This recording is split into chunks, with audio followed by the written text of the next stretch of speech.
Hi friends, welcome to మన ప్రజాకవి ఛానల్కి స్వాగతం. అండ్ ఈ వీడియోలో మనం ఒక మూగ అమ్మాయి ఒక స్టేట్ సింగర్గా ఎలా మారింది అన్న విషయాన్ని చూద్దాం. ఫ్రెండ్స్, ఒక ఊర్లో ఒక పేద కుటుంబంలో ఒక అమ్మాయి ఉంది. ఆ అమ్మాయికి చిన్నప్పటి నుండి కూడా పాటలు పాడాలంటే చాలా ఇష్టం అన్నమాట. అయితే ఆ ఇష్టంతోనే అమ్మాయి ఎలాగైనా సరే ఒక మంచి సింగర్గా ఎదిగి సినిమాల్లో పాడాలని చెప్పేసి అనుకుంటుంది. సో, ఆ అమ్మాయి అనుకున్నట్టుగానే ఒక మంచి పాటను సెలెక్ట్ చేసుకొని, ఆ పాటను ప్రాక్టీస్ చేస్తూ ఉంటుంది. ఇలా ప్రాక్టీస్ చేసుకుంటూనే అప్పుడప్పుడు టీవీలలో వచ్చేటువంటి 'పాడుతా తీయగా' లేదంటే 'సూపర్ సింగర్స్' ఇలాంటి ప్రోగ్రామ్స్ చూస్తూ ఉంటుందన్నమాట. అలా చూస్తున్నప్పుడు ఈ యొక్క ప్రోగ్రామ్ వాళ్ళు అప్పుడప్పుడు కొత్త వాళ్ళకి అవకాశాలు ఇస్తూ కాంటాక్ట్ అవ్వమని చెప్పి కొన్ని వెబ్‌సైట్‌లు గానీ, లేదంటే కొన్ని ఫోన్ నంబర్‌లు గానీ ఇవ్వడం జరుగుతుంది. అలా ఈ అమ్మాయి తను ఎంచుకున్నటువంటి పాటను బాగా సాధన చేసి, బాగా ప్రాక్టీస్ చేసి, ఒకరోజు ఆ ఛానల్‌లో ఇచ్చేటువంటి ఆ ప్రోగ్రామ్‌లో ఇచ్చేటువంటి వెబ్‌సైట్‌ని లేదంటే ఒక ఫోన్ నంబర్‌ని కాంటాక్ట్ అయ్యి, ఆ అమ్మాయికి తెలిసిన వాళ్ళ ద్వారా ఆ యొక్క ప్రోగ్రామ్‌కి అప్లై చేసుకోవడం జరుగుతుంది. అలా ఆ ప్రోగ్రామ్‌కి అప్లై చేసుకున్న తర్వాత ఒక కన్సిస్టెంట్ ఈ అమ్మాయిని కాంటాక్ట్ అయ్యి ఒకరోజు రమ్మని చెప్పారనమాట. అయితే ఆ కన్సిస్టెంట్ దగ్గరికి వెళ్ళిన తర్వాత, "సరే మా ముందు ఒకసారి పాడు. మాకు నచ్చితే మేము ఆ యొక్క ప్రోగ్రామ్‌కి మిమ్మల్ని పంపిస్తామని" చెప్పి చెప్తారనమాట. అంటే చూడండి, ఒక్కోసారి ఆ ప్రోగ్రామ్స్‌కి కండక్ట్ అవ్వాలంటే, మనం పార్టిసిపేట్ చేయాలంటే కొంతమంది కన్సిస్టెంట్ ముందర మనం పాడి వాళ్ళని మెప్పించి వాళ్ళ ద్వారా మనం ప్రోగ్రామ్‌లోకి వెళ్ళవలసి వస్తుంది. అలా ఈ అమ్మాయి ఒకసారి ఆ కన్సిస్టెంట్ ముందు తను ఎంచుకునేటువంటి పాటను పాడుతుంది. అక్కడ ఆ అమ్మాయి వాయిస్ విన్నటువంటి కన్సిస్టెంట్స్, అమ్మాయి వాయిస్ ప్రోగ్రామ్స్‌కి పనికిరాదని చెప్పి తిరిగి ఇంటికి పంపించేయడం జరుగుతుంది. అలా ఇంటికి తిరిగి వచ్చినటువంటి అమ్మాయి ఎక్కడ నిరుత్సాహపడకుండా, వెనకడుగు వేయకుండా, మళ్ళీ తిరిగి తన స్వరాన్ని అంటే ఆ యొక్క వాయిస్‌ను ఇంప్రూవ్‌మెంట్ చేసుకోవడానికి మళ్ళీ ఆ పాటను పాడుకుంటూ, సాధన చేస్తూ, ఇలా ప్రాక్టీస్ చేస్తూ, అప్పుడప్పుడు టీవీ చూస్తూ, ఆ టీవీలలో వచ్చేటువంటి ఆ 'సూపర్ సింగర్' లేదంటే 'పాడుతా తీయగా' అనేటువంటి ప్రోగ్రామ్స్ చూస్తూ, వాళ్ళు అవకాశం ఇచ్చినప్పుడు మళ్ళీ ఆ యొక్క అవకాశాన్ని వినియోగించుకొని మళ్ళీ కన్సిస్టెన్స్ ముందుకు వెళ్ళి పాడి రిజెక్ట్ అవుతూ ఉంటుంది. ఈ విధంగా ఆ అమ్మాయి 10, 15 సార్లు వాళ్ళ ముందు పాడి రిజెక్ట్ అవ్వడం జరుగుతుంది. ఇలా తన ఇంటి చుట్టుపక్కల వాళ్ళు ఎంత హేళన చేసినా, ఎంత ఎగతాళి చేసినా ఎక్కడ వెనకడుగు వేయకుండా తన ఆత్మవిశ్వాసంతోనే ముందుకు వెళ్తూ ఆ యొక్క పాటను మళ్ళీ ప్రాక్టీస్ చేస్తూ ఉంటుందన్నమాట. ఇలా ఒకరోజు ప్రాక్టీస్ చేసి బాగా ప్రాక్టీస్ చేసుకొని మళ్ళీ ఆ యొక్క ప్రోగ్రామ్‌కి కాంటాక్ట్ అయ్యి, పార్టిసిపెంట్స్‌కు కాంటాక్ట్ అయ్యి అప్లై చేసుకోవడం జరుగుతుంది. ఇలా మళ్ళీ ఆ యొక్క టీవీలో వచ్చేటువంటి ప్రోగ్రామ్స్ ఛాన్స్ ఇచ్చినప్పుడు, కొత్త వాళ్ళకి ఛాన్స్ ఇచ్చినప్పుడు మళ్ళీ ఆ యొక్క నంబర్‌లని కాంటాక్ట్ అయ్యి, ఆ యొక్క వెబ్‌సైట్‌లని కాంటాక్ట్ అయ్యి మళ్ళీ అప్లై చేసుకోవడం జరుగుతుంది. తన అప్లికేషన్‌ను చూసినటువంటి ఒక కన్సిస్టెంట్ ఆశ్చర్యపోయి, "ఏంటి ఈ అమ్మాయి ఇంత పట్టుదలగా ఉంది? ఏంటి ఇంత మొండితనం ఏంటి?" అని చెప్పి ఆ అమ్మాయికి ఉన్నటువంటి లక్ష్యాన్ని అర్థం చేసుకొని, సరే ఏదైతే అదయింది. ఒక్కసారి ఆ అమ్మాయిని టీవీ ప్రోగ్రామ్స్‌లోకి సెలెక్ట్ చేద్దామని చెప్పి అనుకుంటాడనమాట. అలా ఆ అమ్మాయిని ఆ కన్సిస్టెంట్ కాంటాక్ట్ అయ్యి, "సరే అమ్మా, నువ్వు చాలా సార్లు అప్లై చేసుకున్నావు గదా! ఒక్కసారి మీకు ఛాన్స్ ఇస్తాను. నిన్ను నువ్వు ప్రూవ్ చేసుకో" అని చెప్పి చెప్తాడనమాట. దానికి ఆ అమ్మాయి చాలా సంతోషించి, ఆ రోజు నుండి గూడా తను ప్రోగ్రామ్‌కి వెళ్ళే రోజు వరకు గూడా బాగా ప్రాక్టీస్ చేస్తూ ఉంటుందనమాట. అలా ఒకరోజు ఆ అమ్మాయి ఆ టీవీ షోలో పాల్గొనేటువంటి రోజు రానే వస్తుంది. తను అనుకున్నటువంటి లక్ష్యంలో మొదటి మెట్టు ఎక్కేటువంటి రోజు వచ్చిందని చెప్పి ఎంతో ఆనందించి బాగా ప్రాక్టీస్ అయ్యి ఆ యొక్క షోకి వెళ్ళడం జరుగుతుంది. ఇక సింగింగ్ షో స్టార్ట్ అవ్వగానే అక్కడికి ఈమెను సెలెక్ట్ చేసినటువంటి కన్సిస్టెంట్లు, వేరే వాళ్ళని సెలెక్ట్ చేసినటువంటి కన్సిస్టెంట్లు మరియు ఆ షోకి సంబంధించినటువంటి హోస్టులు కూడా రావడం జరుగుతుంది. ఇలా రాగానే ఫస్ట్ తనకంటే ముందు సెలెక్ట్ అయినటువంటి కొంతమంది పాడి వెళ్ళిపోవడం జరుగుతుంది. ఇక ఇప్పుడు ఆ అమ్మాయి వంతు రాగానే హోస్టులందరూ కూడా ఆ అమ్మాయి పేరు అనౌన్స్ చేయగానే ఆ అమ్మాయి ఒక సైడు నుండి ఆ యొక్క షోలోకి పద్ధతిగా చీర కట్టుకొని, కట్టుబొట్టుతో చాలా సాంప్రదాయంగా, చాలా అందంగా ఉండి ఆ యొక్క షోలోకి ఎంటర్ అవుతుందనమాట. అలా అమ్మాయి షోలోకి ఎంటర్ కాగానే ఆ అమ్మాయిని చూసినటువంటి హోస్టులందరూ కూడా, అబ్బా!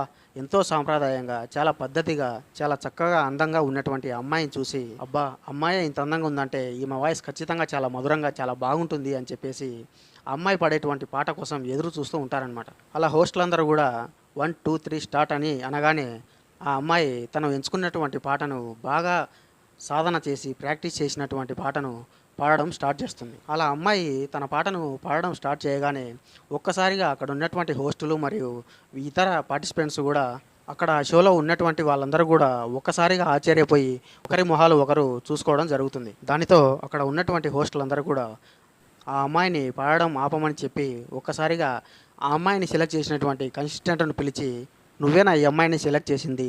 ఆ విధంగా ఎలా సెలెక్ట్ చేస్తావు? ఈ వాయిస్ ఇటువంటి లైవ్ ప్రోగ్రామ్స్‌కి ఎలా పనికొస్తుందని ఎక్స్‌పెక్ట్ చేశావు? అని చెప్పి అతని మీద సీరియస్ అవ్వడం జరుగుతుంది. చూడమ్మా, ఇంకెప్పుడు కూడా ఇటువంటి ప్రోగ్రామ్స్‌కి అప్లై చేసుకోవద్దు, రావద్దు, నీ యొక్క సమయాన్ని వృధా చేసుకోవద్దని చెప్పి అక్కడి నుండి ఆ అమ్మాయిని హోస్టులు తిరిగి ఇంటికి పంపించేయడం జరుగుతుంది. సో ఫ్రెండ్స్, ఇక్కడ మీకు ఒక డౌట్ వచ్చుండాలి. అంటే అంత చక్కగా ఉన్నటువంటి అమ్మాయి, అంత అందంగా ఉన్నటువంటి అమ్మాయి, అంత బాగా పాడేటువంటి అమ్మాయిని ఎందుకు హోస్టులు రిజెక్ట్ చేశారనేటువంటి డౌటు మీ అందరికీ వచ్చే ఉంటుంది. అమ్మాయిని హోస్టులు ఎందుకు రిజెక్ట్ చేశారంటే, ఆ అమ్మాయి చూడ్డానికి చాలా పద్ధతిగా చీర కట్టుకొని ఎంత అందంగా ఉన్నప్పటికీ ఒక్కసారి వాయిస్ ఓపెన్ అయ్యేసరికి ఆ యొక్క వాయిస్ అనేది మగవాడి వాయిస్గా రావడం జరుగుతుంది.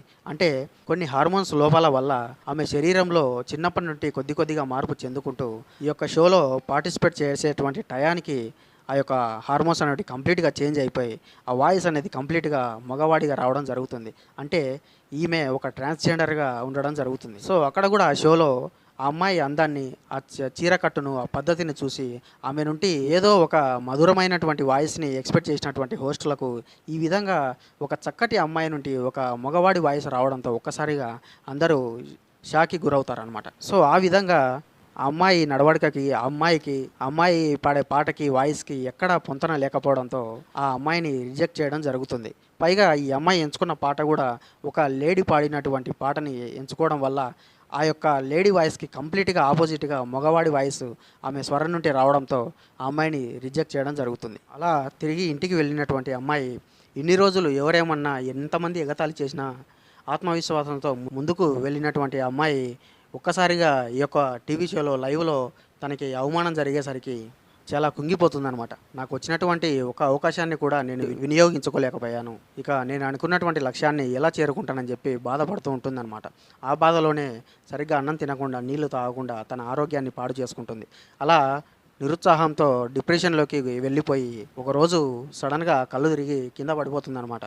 అలా కళ్ళు తిరిగి పడిపోవడంతో తన తండ్రికి భయం వేసి ఏమైందో తెలియక అర్జెంటుగా అమ్మాయిని హాస్పిటల్కి తీసుకొని వెళ్ళడం జరుగుతుంది. అలా అమ్మాయిని డాక్టర్ దగ్గరికి తీసుకువెళ్ళిన తర్వాత డాక్టర్ అమ్మాయికి అన్ని టెస్టులు చేసి పరిశీలించి, మీ అమ్మాయి చాలా డిప్రెషన్లోకి వెళ్ళిపోయింది, బీపీ కూడా బాగా డౌన్ అయింది, షుగర్ అనేది పీక్ స్టేజ్లో ఉంది అని చెప్పి చెప్తాడనమాట. మరి ఇప్పుడు ఎలా సార్ అని ఆమె తండ్రి అడగగానే, మేము మా వంతు ట్రై చేస్తాం, మేము ఎంత మెడిసిన్ ఇచ్చినప్పటికీ ఆ అమ్మాయి షుగర్ స్టేజ్ అనేది నార్మల్గా రావడానికి దాదాపుగా అసాధ్యం అని చెప్పి చెప్తాడనమాట. పంచేయి, నేను షుగర్కి టెంపరీగా కొంత మెడిసిన్ ఇస్తాను, ఆ మెడిసిన్ వాడుకుంటూనే రోజు డైలీ వీలైతే వేపాకులు తినమని చెప్పు అని చెప్తాడనమాట. సో మీ అమ్మాయి నేను ఇచ్చినటువంటి మెడిసిన్ కంప్లీట్ అయిన తర్వాత ఎంత వీలైతే అంత వేపాకు తినడం వల్ల మేబీ మీ అమ్మాయికి షుగర్ క్యూర్ అయ్యే ఛాన్స్ ఉందని చెప్పి చెప్తాడనమాట. ఇంకో విషయం ఏంటంటే, మీ అమ్మాయి చాలా డిప్రెషన్లో ఉంది, దయచేసి మీ అమ్మాయిని ఇప్పుడున్నటువంటి పరిసరాలకు దూరంగా ఒక 3-4 నెలలు ఏదైనా మంచి ఆహ్లాదకరమైనటువంటి ప్లేస్కి తీసుకెళ్ళి అక్కడ 3-4 నెలలు ఉండండి అని చెప్పి చెప్తాడనమాట. డాక్టర్ అలా చెప్పడంతో అతను తన కూతురిని తీసుకొని ఆ యొక్క ప్రాంతానికి దూరంగా, తన డిప్రెషన్కు కారణమైనటువంటి కారణాల నుండి దూరంగా ఒక మంచి ఆహ్లాదకరమైనటువంటి ప్రాంతానికి తీసుకొని వెళ్ళడం జరుగుతుంది. అలా అక్కడికి వెళ్ళిన తర్వాత అమ్మాయి ఈ యొక్క మెడిసిన్స్, డాక్టర్ ఇచ్చినటువంటి టెంపరీ మెడిసిన్స్ వాడిన తర్వాత ఒక్కసారిగా వేపాకు తినడం స్టార్ట్ చేస్తుంది. అలా ఫస్ట్ టైం వేపాకు తినగానే ఒక్కసారిగా ఆ యొక్క బాడీకి లోపల ఆర్గాన్స్కి, లేదంటే కణాలకి, బాడీ కణాలకి వేపాకు రసం అనేది పడక వెంటనే వామిటింగ్ చేసుకోవడం జరుగుతుంది. సో చూడండి ఫ్రెండ్స్, మనం కూడా ఒక్కసారిగా వేపాకు తినాలంటే తినలేం. మన బాడీ అనేది ఒక్కసారిగా ఆ యొక్క వేపాకు చేదుదనానికి అలవాటు పడాలంటే పడక ఒక్కసారిగా వామిటింగ్స్ అవ్వడం జరుగుతుంది. ఆ విధంగా అమ్మాయికి 2-3 సార్లు వాంతులు అయినా సరే ఎక్కడ వెనకడుగు వేయకుండా ఎలాగైనా మెల్లమెల్లగా అయినా సరే అలవాటు చేసుకోవాలని చెప్పేసి ఆ రోజు నుండి అమ్మాయి ఒక్కొక్కటిగా మెల్లమెల్లగా కొన్ని ఆకులు తింటూ వేపాకు తినడం స్టార్ట్ చేస్తుంది. అంటే ఆ అమ్మాయి పని కట్టుకొని వేపాకులు తినలేక ఏదో ఒక పనిలో నిమగ్నమై ఆ పనిలో భాగంగానే ఈ ఆకులు తింటూ ఆ పని చేసుకుంటూ వెళ్తుందనమాట. ఫర్ ఎగ్జాంపుల్, ఇంట్లో మనం అన్నం తిన్న తర్వాత పాత్రలు శుభ్రం చేసేటువంటి పనిలో ఈ అమ్మాయి ఆ పని చేసుకుంటూ వేపాకులు తింటూ పని చేసుకుంటూ ఉంటుందన్నమాట. అలా అమ్మాయి పనిలో నిమగ్నం అవ్వడం వల్ల ఏం తింటున్నాను అనేది తెలుసుకోకుండా వేపాకులు తింటూ ఆ యొక్క వేపాకును తినడం అలవాటుగా మార్చుకుంటుంది. ఆ విధంగా అమ్మాయి ఒక 5-6 నెలలు వేపాకు తిన్న తర్వాత ఆమె ఆరోగ్యంలో వచ్చినటువంటి మార్పును గమనించి ఆమె తండ్రి ఆమెను మరొకసారి హాస్పిటల్కు తీసుకొని వెళ్ళడం జరుగుతుంది. అలా హాస్పిటల్కి వెళ్ళిన తర్వాత డాక్టర్ ఆమెను టెస్ట్ చేసి ఆ రిజల్ట్ చూసి డాక్టర్ అమ్మాయిని చూసి ఆశ్చర్యపోతాడనమాట. నిజంగా నువ్వు ఒక అద్భుతం చేసావు అని చెప్పి చెప్తాడు. ఆ యొక్క వేపాకును తినడం వల్ల నీకు పీక్ స్టేజ్లో ఉన్నటువంటి షుగర్ లెవెల్ని కూడా ఒక నార్మల్ స్టేజ్కి తెచ్చుకోగలిగావు. నిజంగా నీ కూతురు ఒక కార్యసాధకురాలయ్యా అని చెప్పి చెప్తాడనమాట. ఆ మాటకు అమ్మాయి తండ్రి ఎంతో సంతోషించి డాక్టర్ గారికి కృతజ్ఞతలు చెప్పి అక్కడి నుండి వాళ్ళ అమ్మాయిని తీసుకొని తిరిగి ఇంటికి వెళ్ళడం జరుగుతుంది. ఆ విధంగా ఇంటికి తిరిగి వచ్చినటువంటి ఆ అమ్మాయి మళ్ళీ తన లక్ష్య సాధనను మొదలు పెడుతుంది. అలా తను అనుకున్నటువంటి పాటను ప్రాక్టీస్ చేస్తూ ఉంటే ఒకరోజు రాత్రి వాళ్ళ ఇంట్లో ఫైర్ యాక్సిడెంట్ జరగడం జరుగుతుంది. అలా జరగడంతో ఆ రోజు రాత్రి వాళ్ళ ఇంట్లో పెద్ద ఎత్తున మంటలు చెలరేగడంతో అక్కడ ఉన్నటువంటి చుట్టుపక్కల వాళ్ళు వచ్చి హుటాహుటిన ఆ తండ్రి కూతురులను ఇద్దరం కూడా హాస్పిటల్కి తీసుకువెళ్ళడం జరుగుతుంది. అయితే ఆ మంటల్లో పూర్తిగా కాలినటువంటి వాళ్ళ తండ్రి అక్కడికే మృతి చెందడం జరుగుతుంది. ఇక అమ్మాయి పూర్తిగా కాలకపోవడంతో అమ్మాయికి ట్రీట్మెంట్ ఇస్తే త్వరగా క్యూర్ అయ్యే ఛాన్స్ ఉందని చెప్పి డాక్టర్స్ ట్రీట్మెంట్ ఇస్తూ ఉంటారు.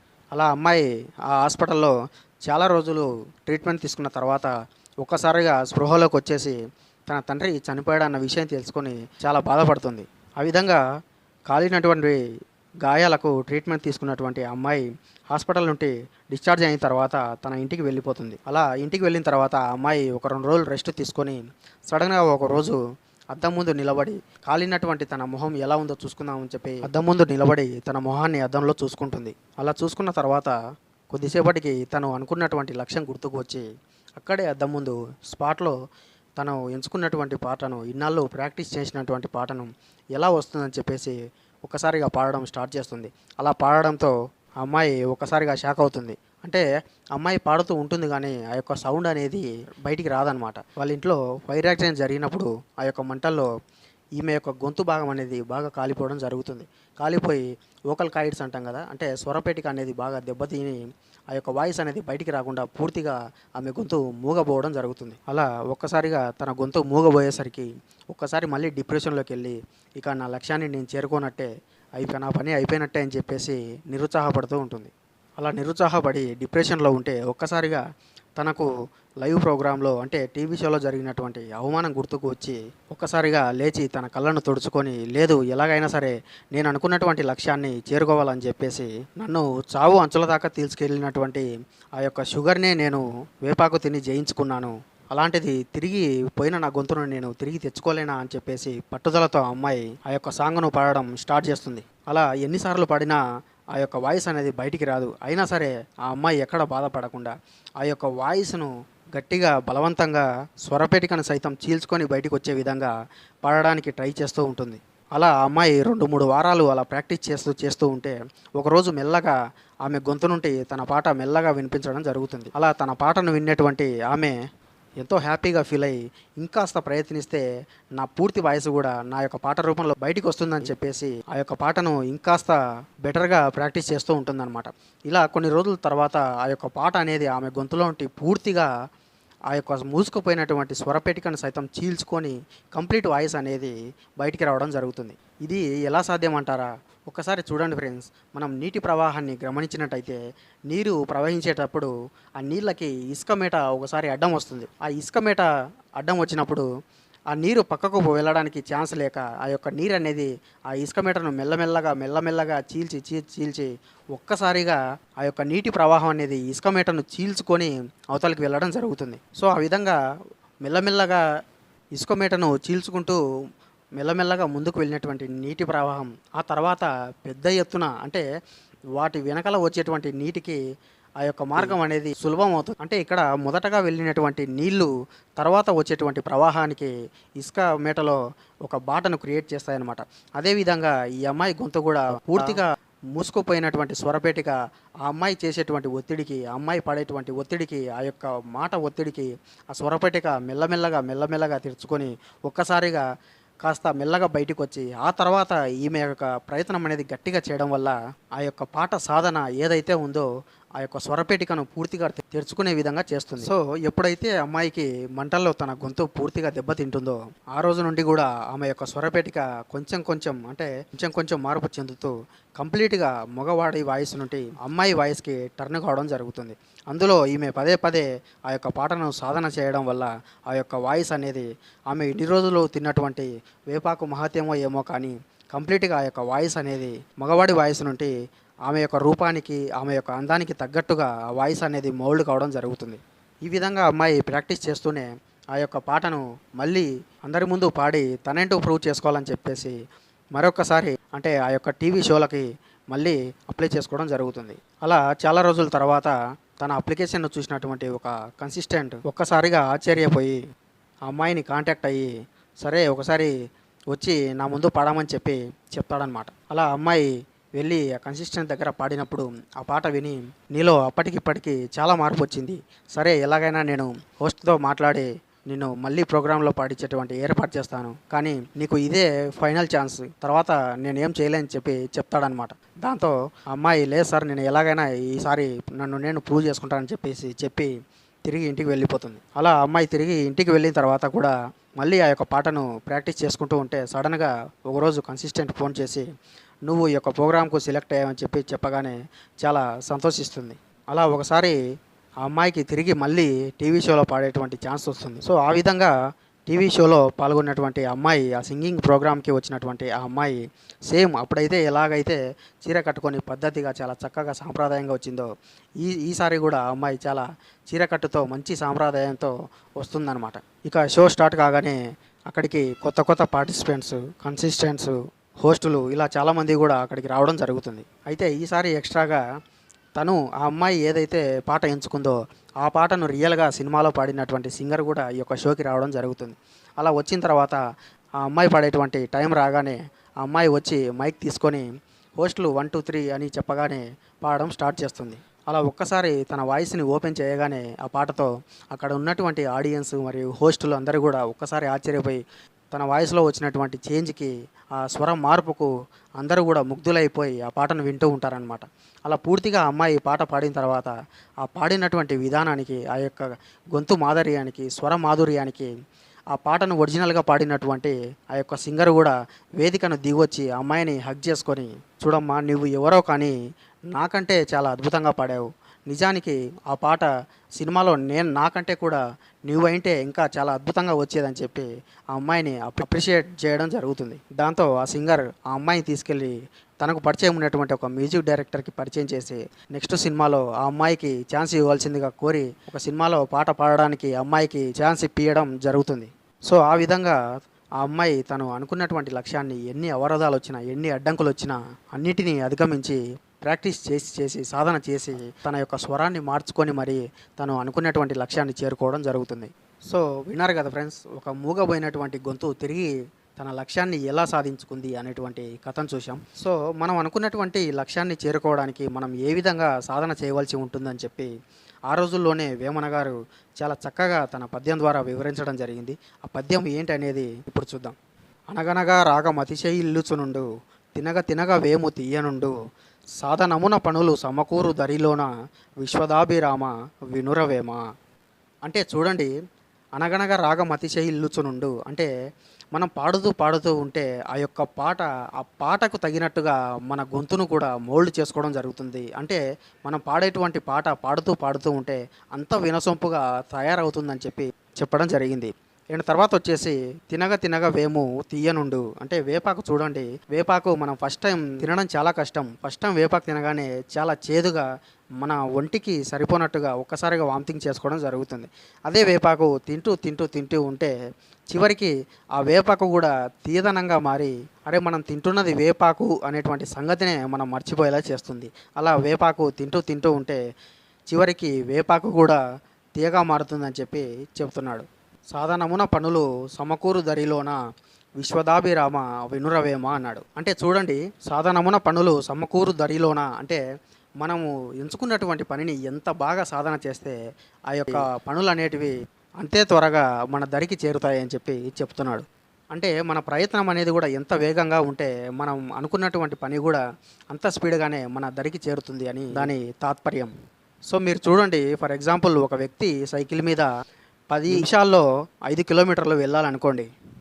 అలా వ్యక్తి సైకిల్ మీద వెళ్తున్నప్పుడు మధ్యలో ఒక బర్రె గుంపు రావడంతో ఆ బర్రె గుంపును దాటుకునేసరికి ఒక 2 నిమిషాలు వేస్ట్ అవుతుంది. అలా వేస్ట్ అయినటువంటి ఆ 2 నిమిషాల సమయాన్ని కూడా కవర్ చేయాలంటే ఆ యొక్క వ్యక్తి ఆ సైకిల్ని ఆ 2 నిమిషాలు కవర్ చేసేటువంటి శక్తిని అంతా కూడా ఆ సైకిల్ని తొక్కడంలో అప్లై చేయాల్సి వస్తుంది. అంటే ఆ వ్యక్తి తన లక్ష్యాన్ని చేరుకోవాలంటే ఆ కోల్పోయినటువంటి 2 నిమిషాల సమయాన్ని కూడా తన ప్రయత్నంతో కవర్ చేయవలసి ఉంటుంది. అంతే కదా ఫ్రెండ్స్. చాలా తక్కువ సమయంలో ఒక లక్ష్యాన్ని చేరుకోవాలంటే మనం చాలా ఎఫర్ట్స్ పెట్టాల్సి వస్తుంది. అదే ప్రయత్నం మనం మొదటి నుండి చేస్తే చాలా తక్కువ సమయంలోనే ఆ యొక్క లక్ష్యాన్ని చేరుకోవడం జరుగుతుంది. ఇక్కడ వేమన గారు కూడా అదే చెప్తున్నారు. సాధనమున పనులు సమకూరు దరిలోన, అంటే నువ్వు ఎంత ప్రయత్నమైతే చేస్తావో, నీ సాధనలో ఎంత ప్రయత్నం అయితే ఉంటుందో అంత త్వరగా నువ్వు అనుకున్నటువంటి పని నీ దరికి చేరుతుంది అని చెప్పి చెప్తున్నారు. సో విన్నారు కదా ఫ్రెండ్స్, మీరు ఏదైనా సాధించుకోవాలంటే అది మీ ప్రయత్నం ద్వారానే సాధ్యం. అది కూడా మీరు ఎంత ప్రయత్నం చేస్తున్నారనే దాని మీదే మీ యొక్క ఫలితం అనేది ఆధారపడి ఉంటుంది అని చెప్పి వేమన గారు తన పద్యంతో చాలా చక్కగా వివరించడం జరిగింది. నేను చెప్పినటువంటి కథలో కూడా చూడండి, ఆ అమ్మాయి ఆ విధంగా ప్రాక్టీస్ చేయకపోయి ఉంటే ఆ స్థాయికి వెళ్ళేది కాదు. మరియు డాక్టర్ గారు చెప్పినట్టు ఆ అమ్మాయి వేపాకు కూడా ఎక్కువగా తినకపోయి ఉంటే కూడా ఆ అమ్మాయి యొక్క షుగర్ లెవెల్ అనేది కూడా డౌన్ అయ్యేది కాదు. అంటే అంత పీక్ స్టేజ్లో ఉన్నటువంటి షుగర్ని కూడా తగ్గించుకోగలిగిందంటే ఆ అమ్మాయి ఎంత మొత్తంలో వేపాకు తినింది అనేది కూడా మనం గ్రహించాలి. సో మనం చేసేటువంటి సాధన కూడా ఆ విధంగా ఎంత హెవీగా ఉంటే మనం అనుకున్నటువంటి పని అంత త్వరగా పూర్తి అవుతుంది అని వేమన గారు చాలా చక్కగా తన పద్యం ద్వారా చెప్పడం జరిగింది. సో ఫ్రెండ్స్, మీలో ఎవరైనా మీరు అనుకున్నటువంటి లక్ష్యాలను ఛేదించాలి, సాధించాలి అంటే నాకున్నటువంటి జ్ఞానంతో నేను ఒక ఫార్ములా చెప్తాను.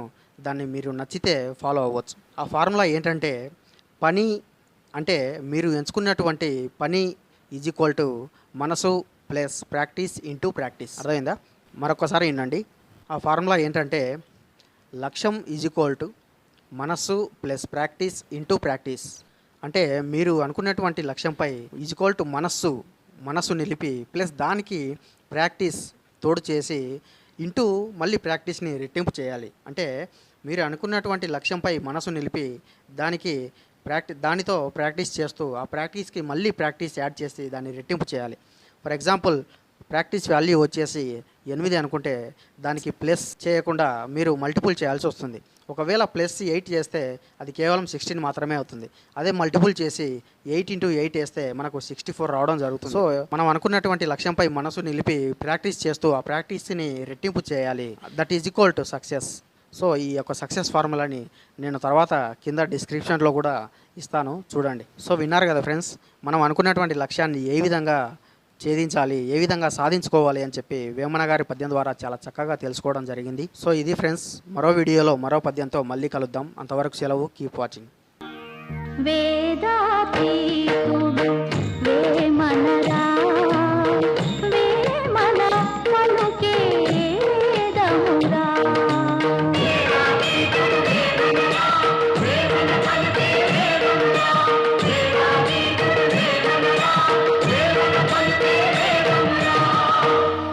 ఫ్రెండ్స్, ఈ వీడియో మీకు నచ్చినట్లయితే లైక్ చేయండి, నచ్చకపోతే షేర్ చేయండి.